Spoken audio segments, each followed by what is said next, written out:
Yani duniani nambari moja wanawake, hata ukienda peponi pia Allah wa azwajun mutahhara, bado wapo kule. Tena waliotahirika, hawana ulimi mchafu wala hizi naqais zote za duniani hizi hawana. Maana wake zetu kuna baadhi ya mambo wakichafuka utakiona cha mtema kuni. Ndio mmoja anambia mke wangu, mbona mimi na wewe tumetoka mbali?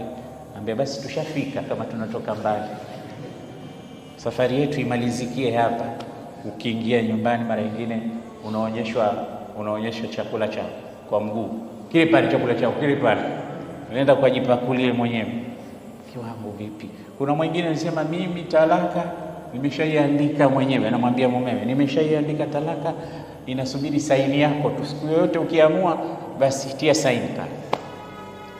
Ukipata mwanamke kama hivi, itikafu zitakushinda, ibada zitakushinda, utakuwa unasema peke yako, mwisho na unapata stress.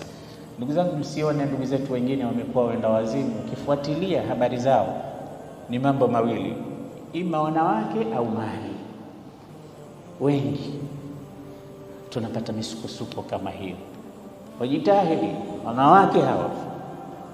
Na mara nyingine hata hiyo unaweza ukamwona mtu yuko msikitini kila wakati, pia ukafikiria jamaa itikafu kila siku, pia kumbe anakimbia nyumbani mwanamke.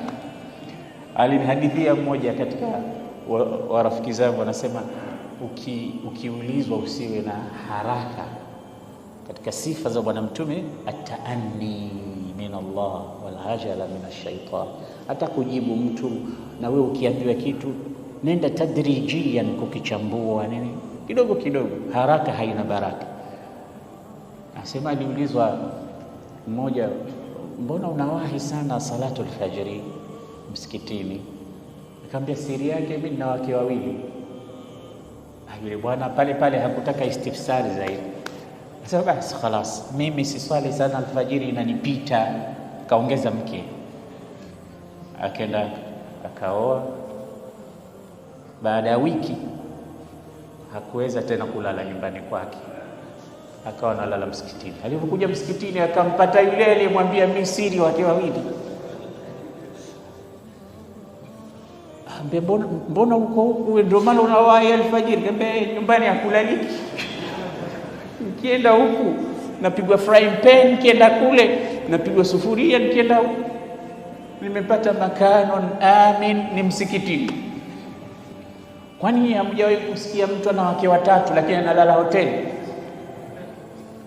Nyumba hii iko moto, hii